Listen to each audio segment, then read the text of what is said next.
What's up, y'all, and welcome back to the Unfiltered Trainer podcast. I'm your host, Gina, aka Gina Marie Fit, and I told you last year that the game was changing in 2025, and as you can see, we're taking this show on the road. If you're watching this on Spotify or YouTube, you are seeing we are filming in real time at the Water Cooler Studio in downtown Tampa. And if you're listening to the audio, you should be pleased because we have upgraded the audio package. Your girl got professional mics, and we are going to expand this podcast, and we're going to start celebrating and shouting out those who are doing the most in their community, leveling up others, inspiring, empowering, and making 2025 the best game-changing year yet. So, introducing my first ever interviewee candidate. I have a guest on the podcast, y'all. So, I want to welcome Kelly. If you see her on social media, it's going to come up WellWithKells. And so we're going to break into who is she, what's she all about, and then we're going to do some fun kind of just blast questions to get to know her better and just talk about health and wellness. The big thing about the Unfiltered Trainer is we're here to be unfiltered. We want to just be open, honest, real, and we want women to know that they don't have to feel shame to share their story and nothing has to be scripted. So welcome, Kelly. Hi, thank you so much for having me. Happy Monday. I'm just grateful you're doing this on a Monday. Of all the days to do it, great day here in Tampa, Florida. If you're seeing the background, ladies and gentlemen, it is not the sunshine state lately. It's become my whole personality, but we're moving and grooving. We're making moves regardless of the weather. So we're going to get into it. First, just tell everybody who you are, what it is that you do from a professional standpoint, and then we're going to talk about your side hustle. Awesome. So I'm Kelly. I'm from Pensacola, Florida. I moved here to go to USF, go Bulls. And then I stayed to do public accounting. And now I transitioned out of public accounting. I did that for 9 years. And now I'm doing corporate accounting for the past year. And so how do you like that working with the beauty brand compared to who you worked for before?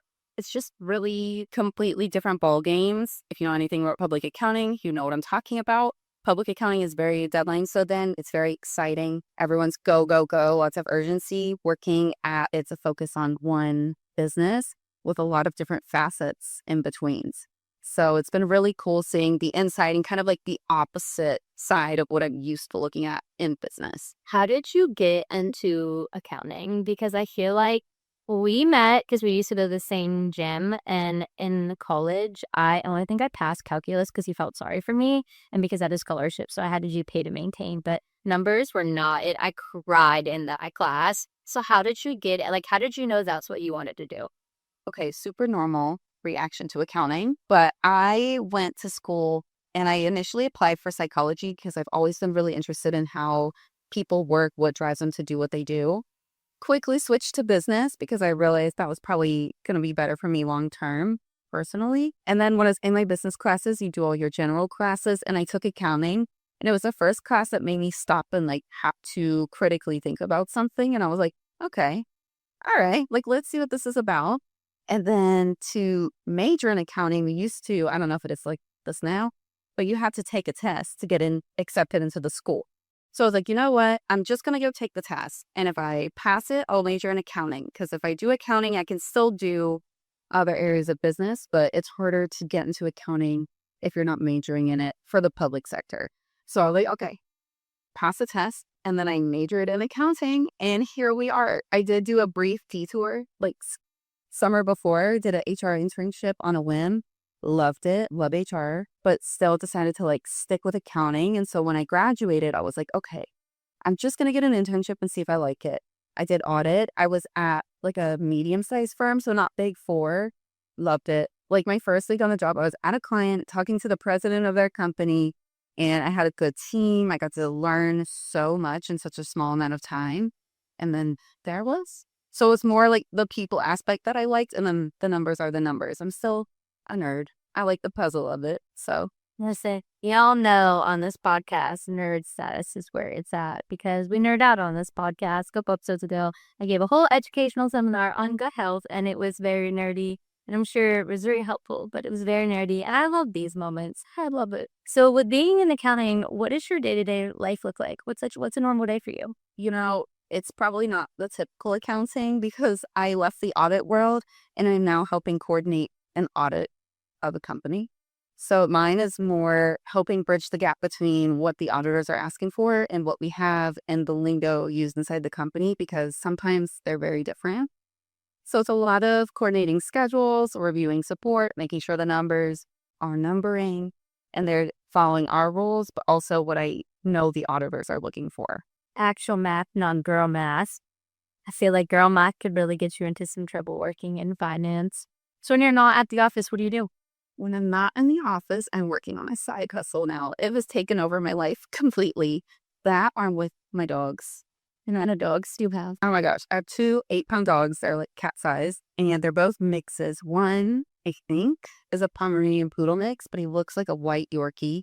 And then the other one, she's brown and white, and she's some sort of Papillon mix, but she's got the big old butterfly ears. Yeah.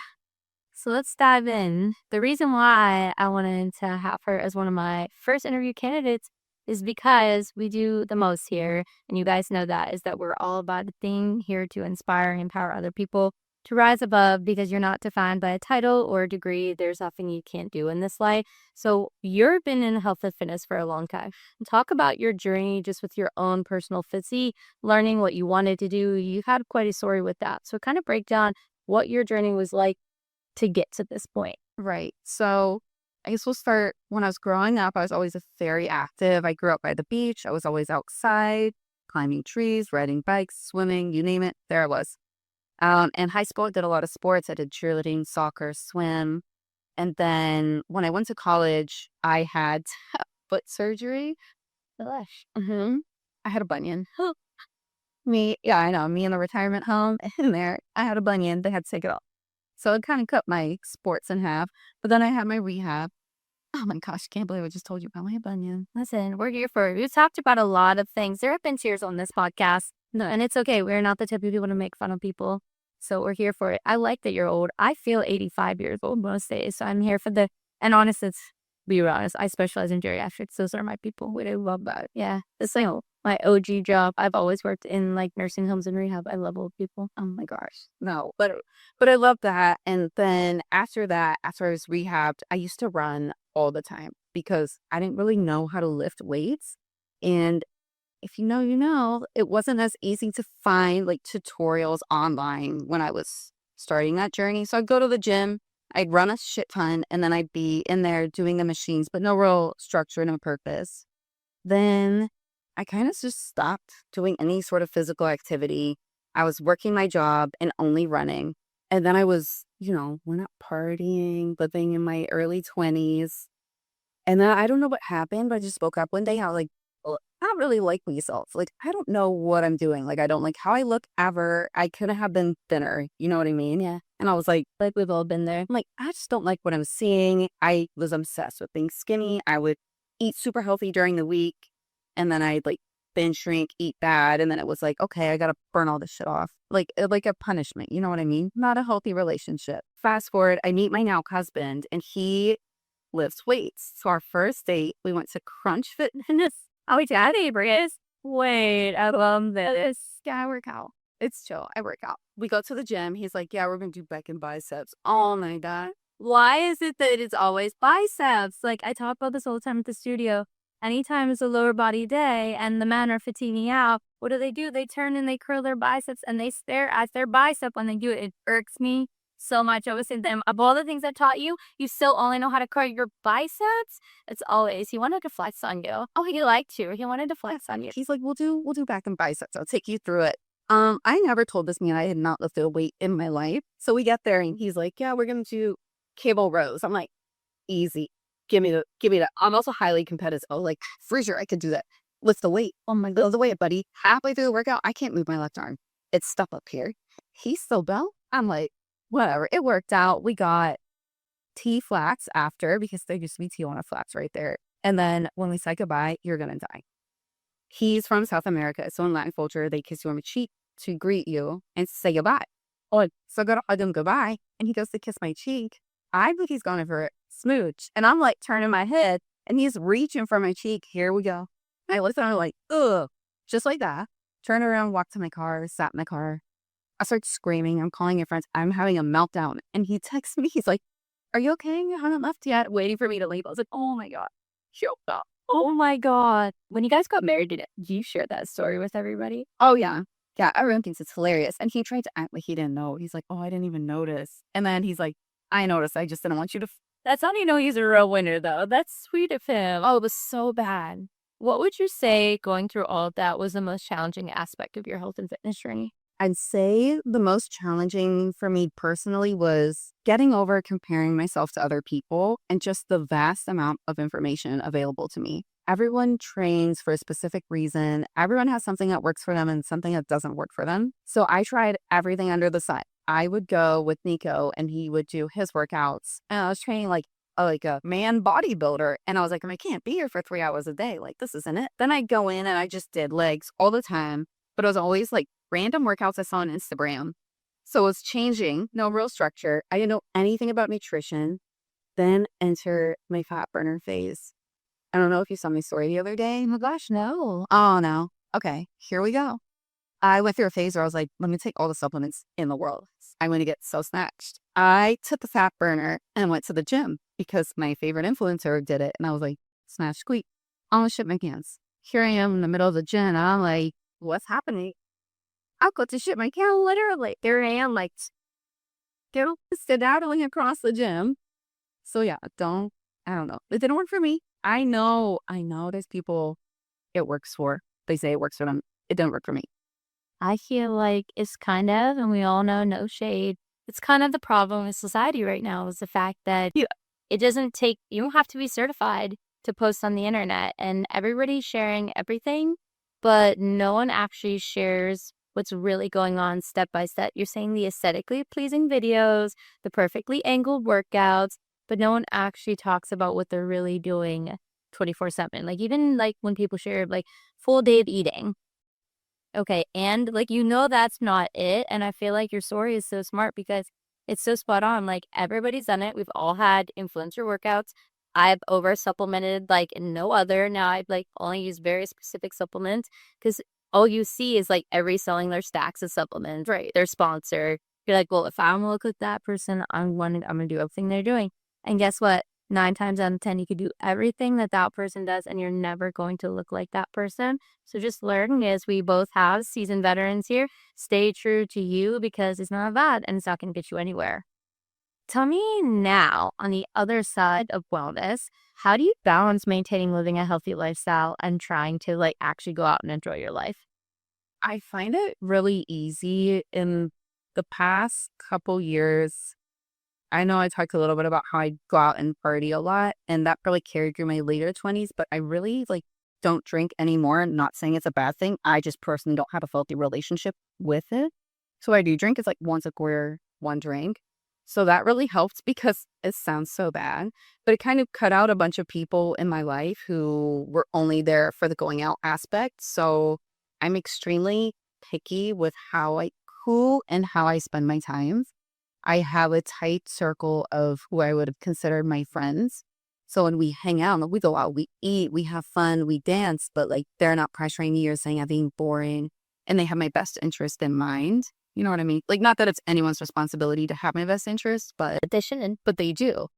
So it's figuring out who matches my lifestyle. And I think too, like I'm more confident being myself.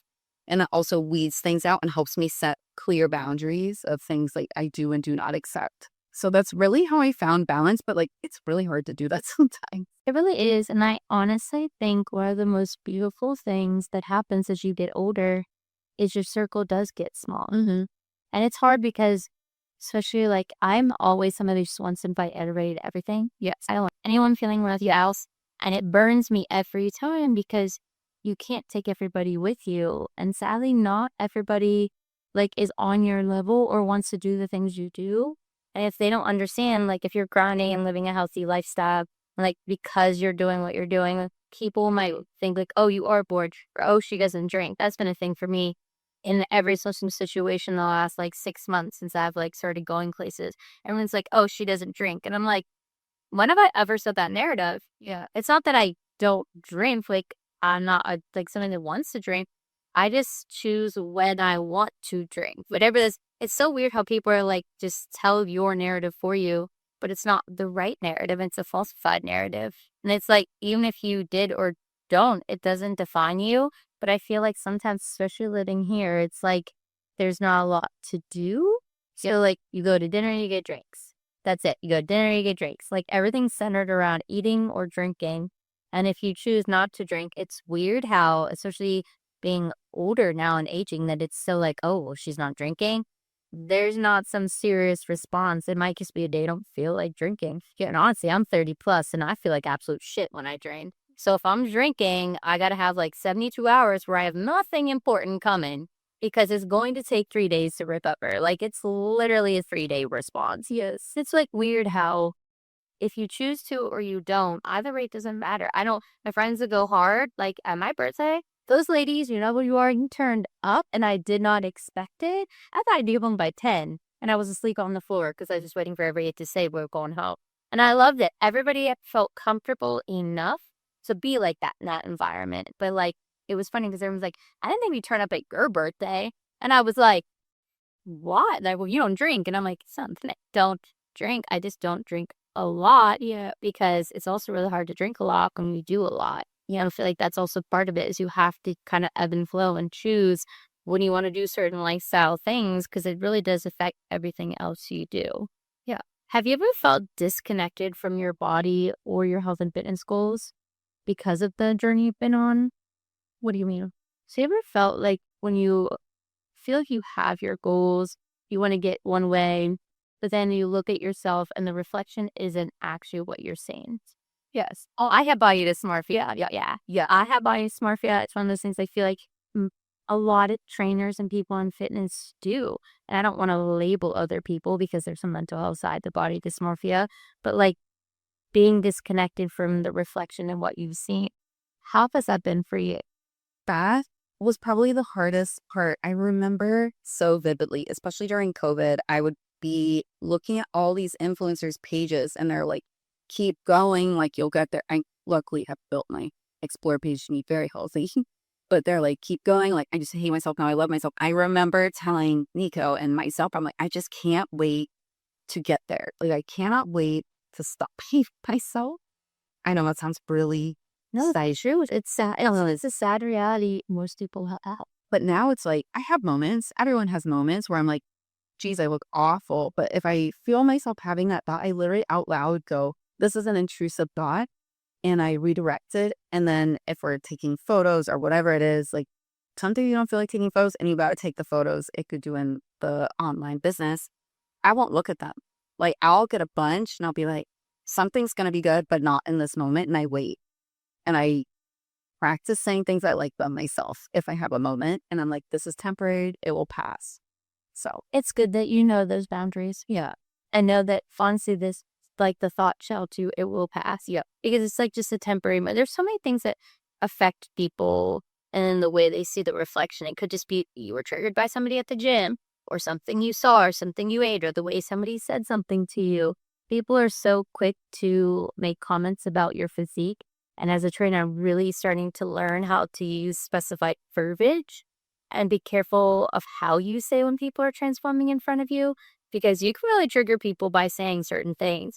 And so it's like really one of those opportunities to just be mindful of who you are, how you say things, but also subconsciously what you're saying to yourself when you're not even thinking about it. Yeah. What would you say mental health, what role does mental health play for you in your daily life, but also in your fitness journey? I think it's so important. I think fixing my mental health was a big piece of kind of getting everything to come together. Because when you look at health, wellness, and fitness, I think it's everything. I think you have to look at your mental space, your physical space, and you have to fix both. You can't have one without the other. Because you will look amazing, but if you feel bad, you'll never see it. And that's whose opinion matters the most is your own. You know what I mean? Yeah. And it's like, it's crazy because I'm sure you do this. I can look at anyone and be like, find some quality or trait about them. I'm like, wow, that girl's so beautiful. Look at her hair. That girl's so beautiful. Look at her eyes. And I'm like, I wonder if she knows that. You know what I mean? So, Do you ever just tell random strangers? oh yeah, all the time. I'm really starting to do this because I'm so caught off guard.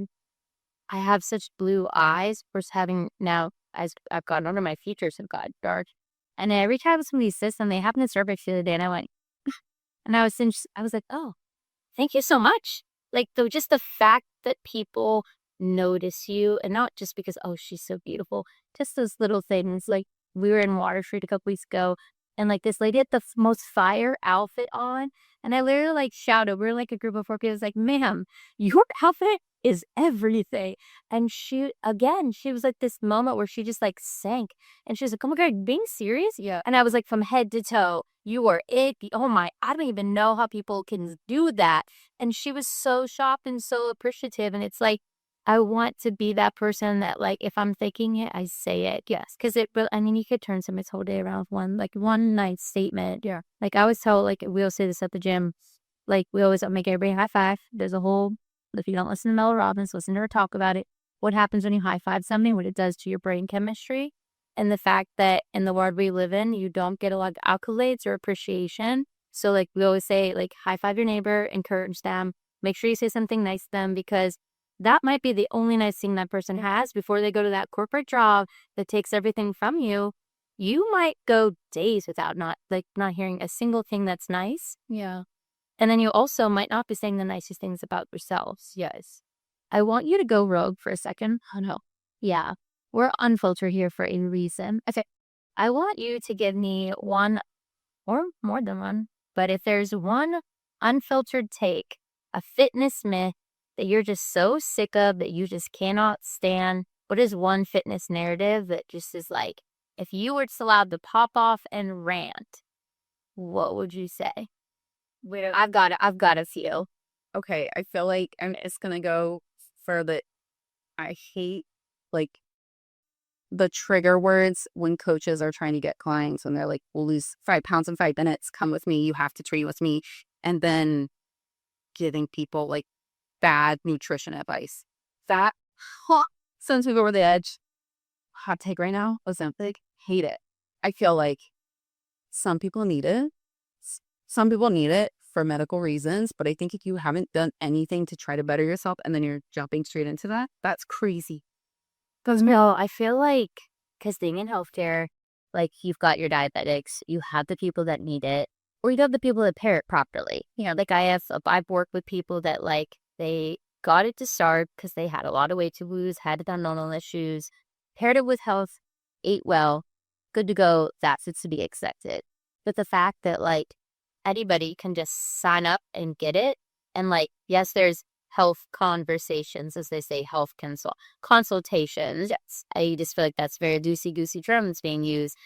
But are you necessarily following up or following through with what they're supposed to be doing? Right. If they're just taking that, it does such a disservice for those people, because then you stop taking it and then your body gains it back to its status. Right. I feel like that's a lot of fads, though. Like, yeah, I feel like you could just preface that goal subject by fad diets. Yes. And the fact that, like, every single new supplement, new program, new prescription, like, stop trying to quicken results that maybe aren't necessarily supposed to be what you're supposed to have. Yes. And take the time to go through the journey, do the work internally and externally, because if not, then you put yourself in situations that nobody knows what's coming after you took that fat burner. Yes. Or that supplement. I had many of friends who have had disordered eating. Yeah. And then now we're at the stage of having pregnancies, and that causes difficulty.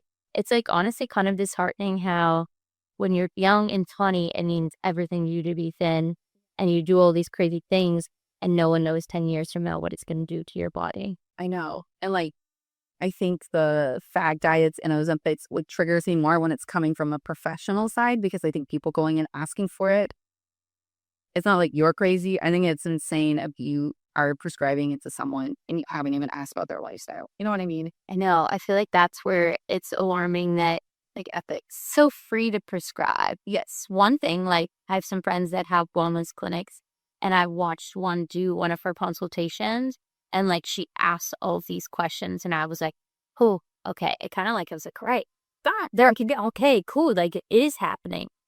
But I think we all know at the alarming rate of that medication was running out past year. Yeah. Maybe not everybody's following the right protocols. And sadly, you get away with a lot of things in this country with that. And it's really alarming that like this is the direction things have gone. I know. I just feel like What do you think it stems from? Do you think it stems from social media and celebrities and just what you see depicted as like the beauty standard? After all of these years later, still, when you go in that grocery store and you see those magazines, do you think it comes from that, or do you think it comes from necessarily people just not being educated enough to know what to do and when to do it? I think it's probably a combination of things because I think to an extent, like you're responsible for the feed and the information you're taking in. It's your responsibility to be critically thinking about everything that you see. And like a lot of stuff is scholar shocked. We know that we say that doesn't make it easier when you look at yourself. Um, and then I think, at least for me anyways, I used to think it was so unattainable. Like I could never do that. I think so many people feel like that. Like they're like, yeah, I could probably lose 5 pounds, but I would never look like this. And it's like, why? Why couldn't you? You could. Anyone can. You just have to do the work. I also think, well, kind of like you were saying earlier, like people post highlight reel, like this is what I eat in a day, but I didn't show you everything else. People don't see the boring, consistent part of it. And you have to be consistently boring for a period of time before you see results. And I think that can be discouraging. I honestly think I just had this conversation with a client. She's at their 6-month mark. And like, that's what you talked about is, the more you diversify, the harder it gets to stay on track. Yeah. And what people don't want to hear is that simplistic nutrition, consistent workouts. Like if you're a person that's getting your workouts, your trainer, your coach, I just feel like too many people are allowed to be coaches now because if your workouts are drastically changing every week, there's a reason why you have not gotten any results. Like, yes, you are going to do the same program for 3, 4 weeks and then making slight modifications. But if you're doing a different workout every single day, this happens a lot in Tampa, like no shade, but like straight up, like if you're going somewhere different every single day and you don't have a workout split and you're wondering why you're not getting results, like, but you're expending all this energy, that's exactly it. There's this weird phenomenon going on here. And I feel like it's because Tampa's getting aesthetically driven, that like everybody loves to do 2 workouts a day and they think it's like they're proud of it. And I'm like, why do you write that like a badge of honor? Oh my God. Yes. Oh my God.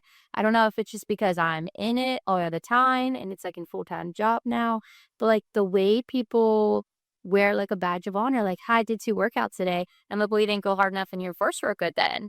Like straight up, like if I'm going at the max I'm lifting and I'm supposed to be lifting, and I'm where I'm supposed to be at, there's no way in hell I'm going to another studio and hitting another class. Like, and that's what blows my mind is those people that do that. There's other issues, and I've been there myself with disordered eating.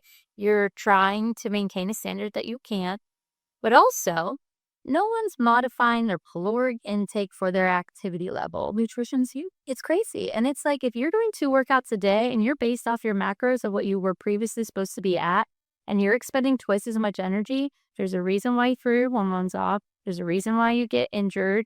All those people doing 2 workouts a day always have ailment. And it's like your body isn't even having enough time to heal, let alone to rebuild in order to go do that next workout. Right. It's crazy. I feel like as we're going to get into it, the more you get into this side of things, it is the one thing I feel like that upsets me about being a trainer here is that we then encourage that behavior. And it's like, oh, come do this workout with me. You already worked out once. You're good. Go take a walk. Bayshore, Riverwalk. It's the place to be. Low, steady state cardio is something not enough people do, especially women as you're aging. HIIT style cardio can be very dangerous for people with high cortisol levels. It's like you got to know your body, you got to know your blood type. You truly have to know internally and externally what you should and shouldn't be doing.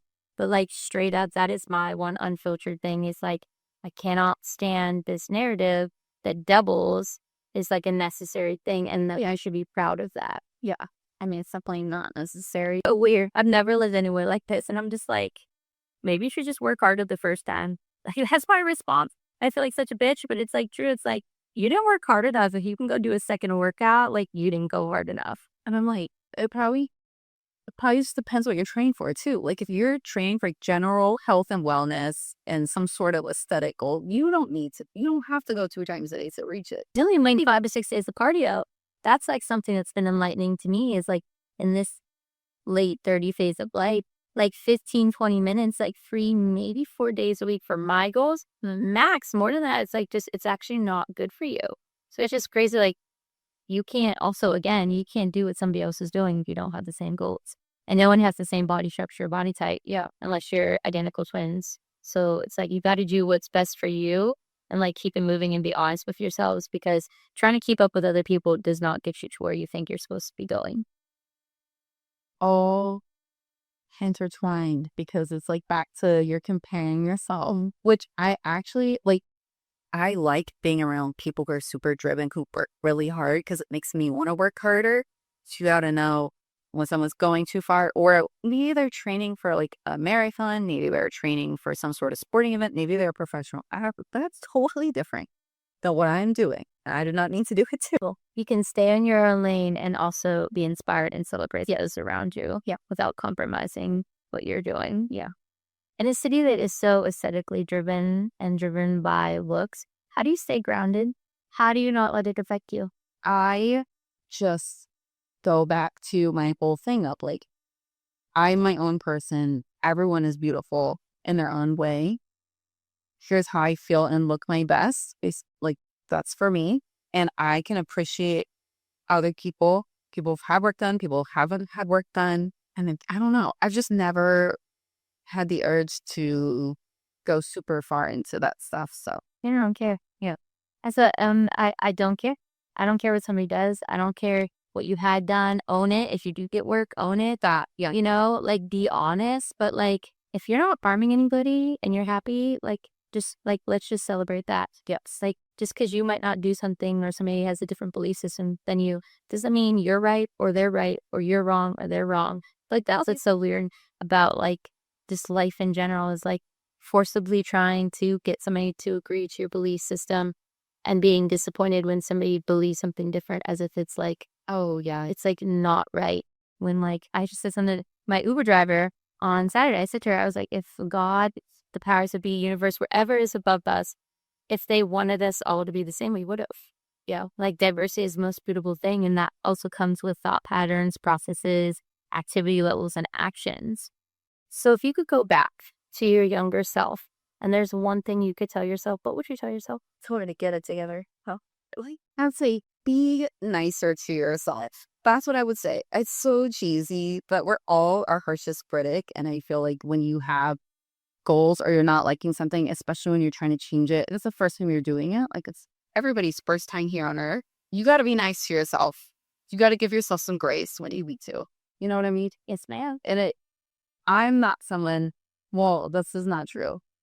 If we're doing a high intensity workout or I need to be pushed in an athletic setting, I love being all that, being like, oh my God, keep going, keep going. Do I need to call your mom? Like that gets me going. But in my real life and everything else, I need someone to be very nice. Oh my God, if you want to trigger me to work on, yell at me.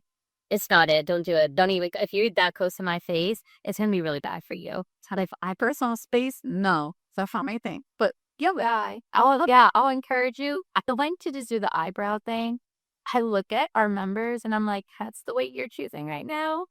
And I just look at them and I just casually walk away. And they're just like, wow.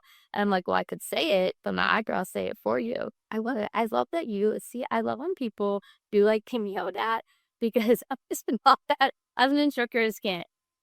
I just don't think of like, and then I'm going to think like, well, that did I hurt their feelings? Like, that would have like, right. Like, I don't want it, and they're like, because I get so triggered being yelled at. I would never really. I don't like seeing Yoda in life. Oh my God, no. But in a workout setting, like if we're doing, you got 40 seconds on the clock to do as many reps as you can, I'm going to need you to yell at me. Okay, to get there. I'm going to just be like, I need you to get it together. That's the mantra now. So tell us about what you're doing now. So what is Well with Kells? How did you get into this space? Like, what do you want to do with it? Okay. So Well with Kells, basically I'm starting an online coaching business. I am taking my test for my cert this month so I can start taking on clients after I'm certified. No. Yeah, we love education. We love an educated baddie around here. But I really got into it because of my own journey. And then I'm the oldest of three. So I think naturally I like to look out for people. It's just always kind of been like that. I love helping people, even in my corporate job, especially at my last job. I have like 9, I call them kids, which I know could be toxic. Oh, no, it's the It's like, same thing. I got 9 kids at work, and I love watching them get better, watching them learn, watching them grow. So I do really like that aspect, and I like figuring out and pointing out people's strengths to them too, because I feel like sometimes that's what you need, like you're on the net. Um, and just because of how difficult my own personal fitness journey was, because even I don't know if you could look on a time and be like, wow, she looked like really out of shape. I don't think I've ever looked super out of shape, but it's like I didn't feel in shape. And sometimes I really wasn't in shape at all. So just helping people kind of go over there, like over that bridge. Um, and it's like, I don't know if you felt like this, but sometimes when I post, I'm like, me and my 10 loyal followers, like sometimes I feel so done posting, but then I get one message and it's like, wait, I'm doing this today. Thank you. That helped so much. And I'm like, okay, this is why I posted it.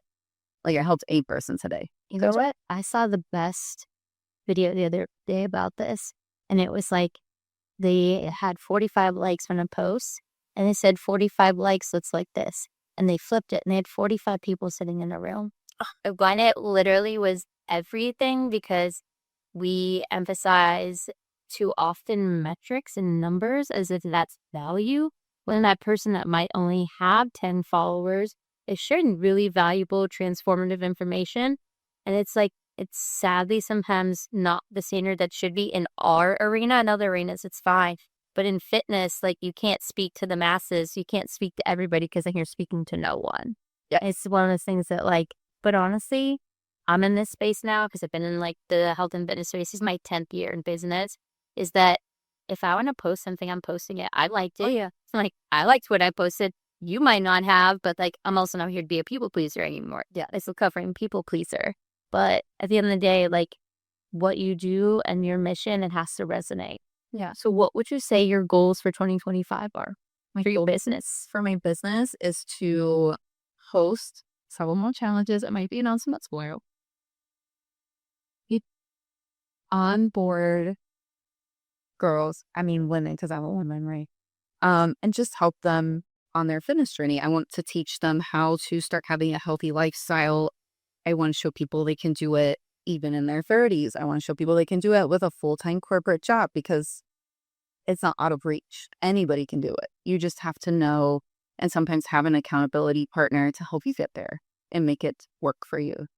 What is coaching going to look like? If somebody signs up with you, what does your coaching program entail? Right now, what it's going to entail is custom macros, custom workouts suited for your goals. And then obviously, well, with Kells, I love the wellness aspect. And I did this in my Christmas countdown challenge. I like implementing like daily gratitude, 10 minutes of stretching, really taking time for yourself and prioritizing self-care. It can be whatever you want. Not everyone likes the same self-care, but I think those things really helped me fix my mindset around it and can help other people too. I love that. Mm-hmm. What is going to be, I just did this for myself and I actually loved it. What is going to be your 2025 power mantra? Not just an affirmation, like love the woo woo shit. We all know this, but like it's not enough to just affirm something. What is that power statement? Like, what is going to be that driving force, that statement in your head that when you're feeling down and out, when you're like questioning, no, can I do this? What is going to be that one affirming statement that's going to define your 2025 that's going to keep you leveling up? Wait, this sounds so silly because I literally did this today. I was like, don't be afraid of success. Like, don't be afraid to succeed. But that's what got me up. So I'm like, Hey, got you up and it'll get you out. All right, let's go rapid fire and we'll tell everybody where they can find you. okay. What's your go-to pre-workout? My go-to okay, coffee, because I really haven't been drinking it. No way. I've been drinking coffee instead. I'm trying to decrease my caffeine. I think I might die. I know. I don't know how to do it. I'm trying so hard. All right, cardio or weights? Weights. Favorite athletic brand? Like, who do you wear the most? Right now, Sharp Vitality. Okay. Oh, I've never shopped from them. I follow Chloe though. She's adorable. Have you ever bought from like her? Her and her children are adorable. And I've never bought from them. So what do you like from them? The cloud material is my favorite, but at like don't need it. But the thing is, I have had these leggings for years, like black leggings, and they're still not see-through, and I wear them very frequently. So And they're called the Cloud. the cloud sheen material. Yeah. I need this though because no shade. You see this Butt Bunny collection. I'm wearing them. The Rosa leggings have not come back recently. And at the free time I post a video about a launch, I'm in the comments like, are we bringing these back? Like, or am I going to have separation anxiety that I have to accept that my favorite piece of material I've ever worn is not come back? You're like, my Betty. I know they're like this bitch again. Literally, I'm sorry. I love you. You know that. However, they have made the best material and they have not remade them without out and do pockets. My leggings. No. Hits are wide, not gonna let people do it. Happy for you, not for me. I literally cannot stand it. Go-to sneakers when you're lifting. If it's a leg day, I have the Nike Blazers. If it's anything else, I have Nike Metcons. Those are my favorites. I know, I feel like I should work for them. I used to have every single option, except for every year I have to get the new ones. All right, are you somebody that has a go-to post-workout meal? Oh, what a great question. No, I switch it up every time I think. But since I've been going in the mornings, it's been a lot of eggs and some sort of vegetable. So Now here's the money question. This is like hot topic, hot take here. Do you eat before you lift? yes. Oh my God.